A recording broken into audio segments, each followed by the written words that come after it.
तो फिर मैं आपको नौका पर नहीं बिठा। अब नहीं धुलवाना चाहते तो कोई जबरदस्ती भी मेरी नहीं, हम रास्ता आपको बता देते जहां से आप बिना नौका के पार हो सकते हैं। कौन सा रास्ता है? केवट कहता है यही घाट ते थोड़ी कदूरिया है, कटिलो जल था दिखई हो जो। इस घाट से थोड़ा आगे जाए आप, गंगा जी सकरी होकर बह रही है, कमर भर पानी है। सीता मैया को कंधे पर बिठा लो और दोनों भाई पार हो जाओ। जैसे इतना कहा तो गंगा जी एकदम बेचैन हो गई, व्याकुल हो गई, और गंगा जी ने केवट के को कहा, केवट के कान में गंगा जी ने कहा चुप, मल्लाह का मल्लाह रह गया, मूर्ख कहीं का। तुझे मालूम है ये कौन है? ये चराचर जगत के नियंता परात्पर ब्रह्म परमात्मा है। ये लीला करने के लिए आए हैं संसार में। अगर इन्होंने मुझे आदेश दे दिया कि गंगा सूख जाओ, तो इनकी आज्ञा का पालन करना पड़ेगा मुझे। मैं सूख जाऊंगी और ये चले जाएंगे, लेकिन तेरे हाथ कुछ नहीं लगेगा। ऐसी मूर्खतापूर्ण बात करता है कि सीता मैया को कंधे पर बिठा लो, वहां से चले जाओ, यहां से चले, ऐसी बातें कर। केवट ने धीरे से गंगा जी से कह दिया, मैया मुझे मालूम है ये कौन है, तभी तो ऐसी बातें कर रहा हूं। अरे बड़े दिनों के बाद में चक्कर में फंसे हैं, इसलिए मैया बीच में मत आओ, मुझे मेरे मन की करवा लेने दो। ये आपको आदेश देंगे ही नहीं कि गंगा सूख जाओ, क्योंकि ये मर्यादा पुरुषोत्तम है, ये मर्यादा का निर्माण करने आए हैं, ये अमर्यादा का कार्य करेंगे ही नहीं। गंगा को सुखा देना ये तो अमर्यादा है, और अमर्यादा का कार्य ये करेंगे नहीं, ये मर्यादा पुरुषोत्तम है। ये घाटों का निर्माण करने आए हैं, ये कभी अवघट जा ही नहीं सकते। माँ आप बीच में माँ मत आओ। गंगा जी ने कहा फिर ठीक, कोई बात। और आप केवट ने भगवान से कहते कि महाराज सलाह कर लो आपस में, तीन जबरदस्ती नहीं। अगर धुलवाना हो पाँव तो फिर मुझे बता देना, मैं यहीं बैठा हूं, मैं पाँव धोकर आपको पार कर दूंगा।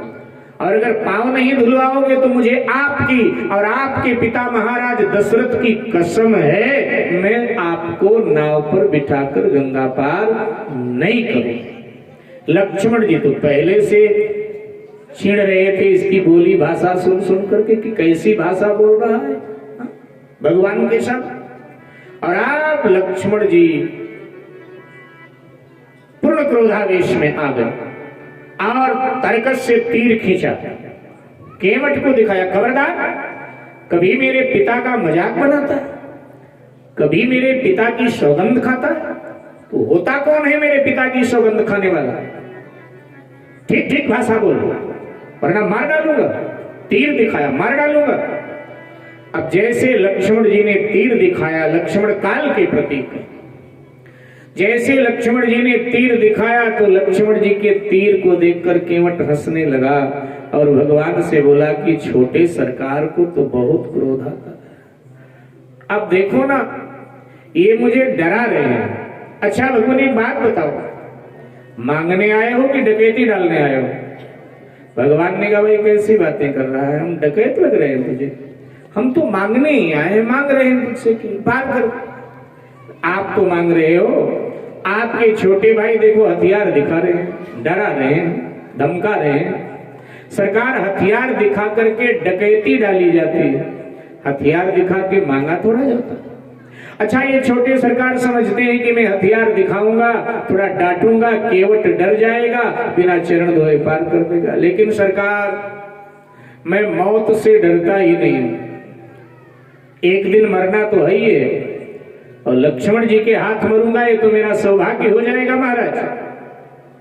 महाराज लोगों की हड्डियां ही आती हैं मरने के बाद गंगा में, लेकिन हमारा सारा जीवन गंगा में ही बीता, और आज मरूंगा तो गंगा जी के तट पर मरूंगा, श्री लक्ष्मण जी महाराज के हाथों मरूंगा। महाराज हमारे बाल बच्चे छोटे छोटे हैं, कंधा लगाने लायक नहीं है, हमारी घरवाली को पता चलेगा कि मेरा केवट मर गया तो आपके चरणों में आएगी, दहाड़ मार मार कर पछाड़ खा खा के रोएगी, तब आपको दया आएगी। हमें पता है आप दया निधान है, आपको दया आएगी, तब दोनों भाई मेरे अर्थी में कंधा लगाओगे, शमशान पर ले जाओगे, हमारी चिता जलाओगे, फिर 13 दिन हमारे गांव में रुककर हमारी 13वीं करोगे। इसके बाद में फिर कहीं आगे आप जा पाओगे। जैसे लक्ष्मण जी ने सुना कि इसको मारूं, फिर कंधा लगाऊं, फिर चिता जलाऊं, फिर 13वीं करूं, तो लक्ष्मण जी ने कहा तो बड़ा बखेड़ा करना पड़ेगा। और लक्ष्मण जी ने जहां से तीर निकाला था वापस तरकस में तीर डाल लिया। निष्काम भक्त कई बार काल के बाण को भी वापस कर देता है, तरकस में डाल लिया। साहब केवट की ये उटपटांग भाषा सुनकर भगवान की क्या दशा, भगवान की दशा क्या।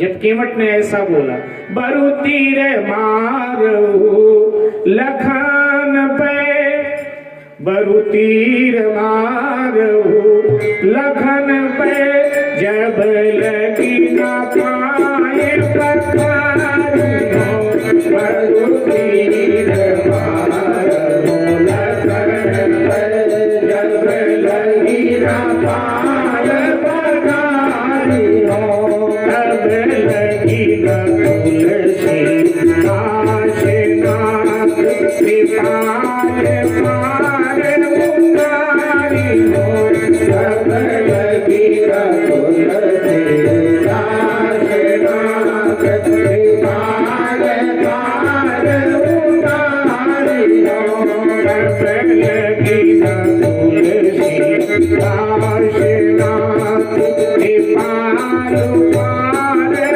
उतारी हो, तब लगी न तुलसी नाथ नाथ कृपाल पार उतारी हो, बरु तीर मारो लखन पे, जब लगी न पाए पखारी हो, बरु तीर मारो लखन पे, जब लगी न पाए पखारी हो। सुन के वट के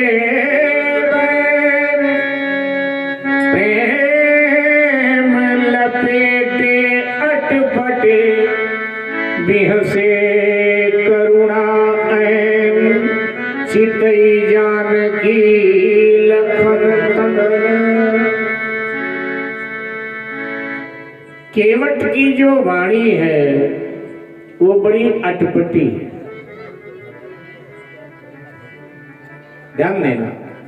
केवट की जो वाणी है ना वो बड़ी अटपटी है। सुन केवट के बैन प्रेम लपेटे अटपटे। वाणी तो केवट की अटपटी है लेकिन है प्रेम में सनी हुई।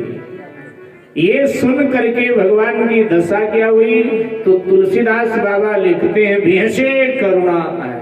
भगवान ठहाका मारकर हंसने लगे। केवट की ये अटपटी भाषा सुनकर भगवान हंसी नहीं रोक पाए, हंस पड़े ठहाका मारकर कि कैसी भाषा बोल रहा। मेरे भाई बहन, भगवान श्री राम अपने जीवन में कभी खुलकर हंसे नहीं, केवल यही हंसे। पहली बार और अंतिम बार ठहाका मार करके खुलकर भगवान श्री राम हंस पड़े केवट के सामने। अन्यथा ठहाका मारकर नहीं हंसते, मुस्कुराते हैं। मन विहसे रघुवंश मणि, मन मुस्काए भानुकुल भानु, मुस्कुराते हैं, ठहाका मारकर नहीं हंसते। लेकिन आज पहली बार और अंतिम बार सरकार ठहाका मारकर हंसने लगी। और जब भगवान हंसे तो केवट सीता जी को प्रिय लगा, क्योंकि भगवान अभी अयोध्या से चले थे तो थोड़ा उदास थे, माताओं की, पिता की, प्रजा की याद आ रही थी। केवट ने उनको हंसा करके उनको उदासी से मुक्त कर दिया। अच्छा, कोई पति हंस रहा हो ठहाका मारकर तो उसके पत्नी को बहुत अच्छा लगता है। जब पति को हंसता देखती तो पत्नी बड़ी प्रसन्न होती है। तो जब राम जी को हंसता हुआ देखा तो सीता जी बड़ी प्रसन्न हुई और करुणा दृष्टि से, दया दृष्टि से केवट की ओर देखा कि बेटा अच्छा किया तूने जो ऐसी भाषा बोलकर इनको हंसा दिया, मैं चाहती थी कि ये हंसें। और जब माँ ने करुणा भरी कृपा भरी दृष्टि केवट पर डाली तो केवट को भरोसा हो गया, जब मेरी माँ ने अपनी कृपा दृष्टि मुझ पर डाल दिया है तो भगवान को तो अब कृपा करना ही पड़ेगा।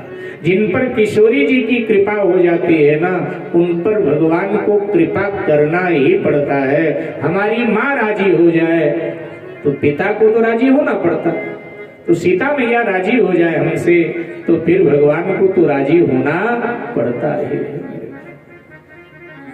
तो हंस पड़ेगा। अब यहां संत लोग बहुत सारा अभिप्राय देते हैं।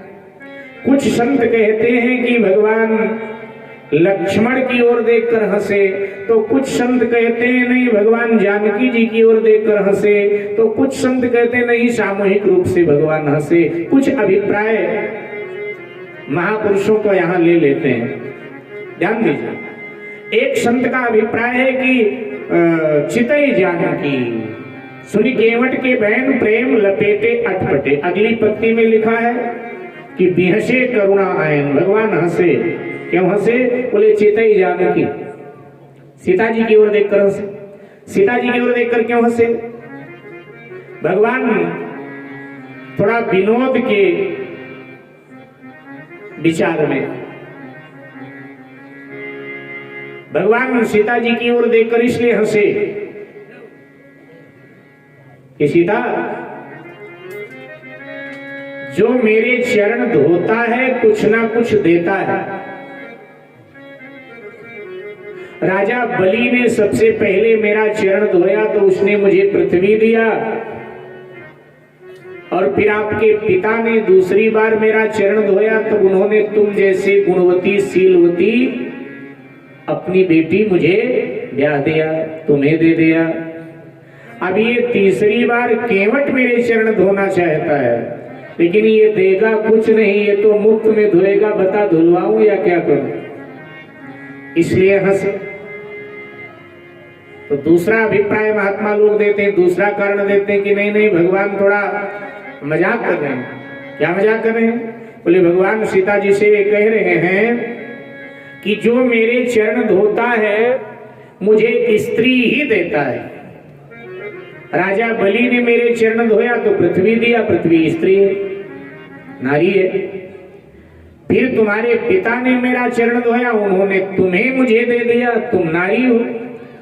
अब केवट मेरे चरण धोने जा रहा है, अगर ये भी कोई स्त्री मुझे दे दे चरण धोने के बदले तो फिर सौतिया डाह में तुम मेरे साथ झगड़ा मत करना, थोड़ा अपने साथ एडजस्ट करना। मजाक कर रहे हैं, क्योंकि भगवान चाहते हैं मैं हंस रहा हूं तो तुम दोनों क्यों नहीं हंस रहे हो, तुम दोनों भी हंसो। इसलिए भगवान मजाक कर रहे हैं सीता जी के साथ, मजाक के मूड में भगवान है, इसलिए ऐसा बोल। तो एक संत तीसरा अभिप्राय देते हैं, कहते हैं नहीं नहीं लखन तन लक्ष्मण की ओर देखकर हंसे। बोले लक्ष्मण की ओर देखकर क्यों हंसे? तो लक्ष्मण जी जन्म से ही लक्ष्मण जी की प्रीति भगवान के चरण में। लक्ष्मण जी कभी सुमित्रा अम्मा की गोदी में नहीं सोए। लक्ष्मण जी को सुमित्रा मैया भगवान श्री राम के चरणों में सुला देती थी बचपन से। भगवान राम के दाहिने पांव का अंगूठा लक्ष्मण जी चूसते रहते थे, सोते रहते। अगर कहीं भगवान करवट ले और लक्ष्मण के मुंह से अंगूठा निकल जाए पांव का भगवान के, तो रो रो करके लक्ष्मण जी पूरे राज परिवार को जगा देते थे, और तब फिर लक्ष्मण के मुंह में कहीं अंगूठा डालना पड़ता था भगवान के चरण का, तो भगवान लक्ष्मण जी सो पाते थे। आज भगवान को बचपन की बात याद आ गई, लक्ष्मण की ओर देखकर हंस रहे हैं कि तू तो एक अंगूठे के पीछे रो रो कर बचपन में पूरे राज परिवार को जगा देता था, और यहाँ केवट मेरे दोनों चरण मांग रहा है, बता दूं या ना दूं? इसलिए हंसे। तो चौथा अभिप्राय महात्मा लोग देते हैं कि भगवान सामूहिक रूप से हंसे। लक्ष्मण सीता दोनों की तरफ देखकर हंसे। दोनों की तरफ देखकर क्यों हंसे?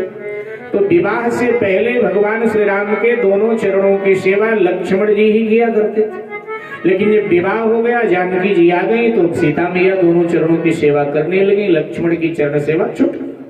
अब चरण सेवा छूटी तो लक्ष्मण जी बड़े कमजोर हो गए, बड़े उदास हो गए, एकदम पीले पीले पड़ गए।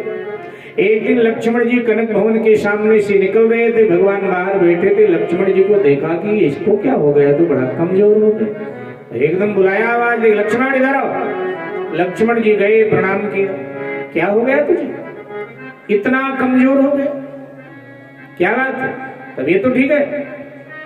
लक्ष्मण जी ने कहा बस अब कुछ दिन के बाद प्राण इस शरीर से निकलने वाले हैं सब। अरे ऐसा क्या हुआ, क्या बात?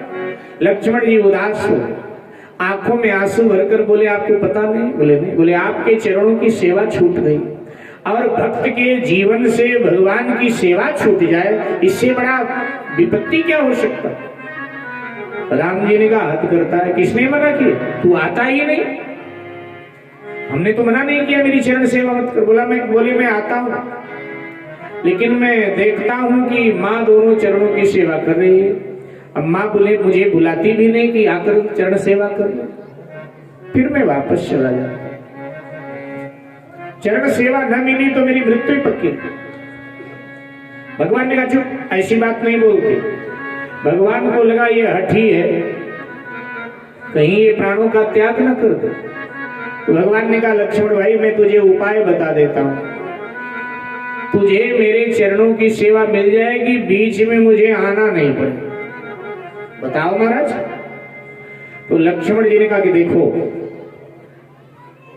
भगवान श्री राम ने लक्ष्मण से कहा कि देखो हमारे रघुवंश की ये परंपरा है, हमारे अयोध्या की ये रीति है कि पहली होली देवर भाभी दोनों मिलकर खेलते हैं। तो इस बार तो तुम्हारी सीता की पहली होली है, तो जब होली आए तो पहली होली देवर भाभी खेलते हैं, फिर होली के शाम को भाभियां अपने देवरों को उपहार देती हैं। तो जब होली आए तब तुम भरत शत्रुघ्न तुम तीनों सीता के साथ होली खेलोगे, जो रिवाज है यहाँ का। और होली के शाम को जब सीता कहे कि भाई क्या चाहिए उपहार में, तब उससे कह देना कि भगवान के दोनों चरण चाहिए सेवा के लिए, मुझे बीच में आना नहीं पड़ेगा, तेरा काम हो जाएगा। लेकिन सुन, कहीं वो पूछे किसने सिखाया तो मेरा नाम मत बता देना, कहीं घर में हमारी झगड़ा करवा दे दोनों। लक्ष्मण जी ने नहीं सरकार आपका नाम नहीं लेंगे। सरकार एक और कृपा कर दो। क्या? जब आपने उपाय बता दिया तो कृपा करके होली भी जल्दी बुलाए दो। बोले पागला हो गया है क्या? अरे होली तो अपने समय पे आएगी, ये थोड़ा कि बुलाने पे होली आ जाती है, जब समय आएगा तो होली आएगी। अब लक्ष्मण जी तो माला लेकर प्रतीक्षा करने बैठ गए, होली आए होली आए होली आए, लेकिन प्रतीक्षा की रात साहब बहुत बड़ी हो जाती। खैर लक्ष्मण जी के प्रतीक्षा की रात समाप्त हुई, होली आ ही गई। आज होली का त्योहार आया। अयोध्या में बड़े बड़े रंग के कुंड खोले गए और अयोध्या के सड़कों पर होली का हुड़दंग प्रारंभ हो गया, होली खेलने लगे सब।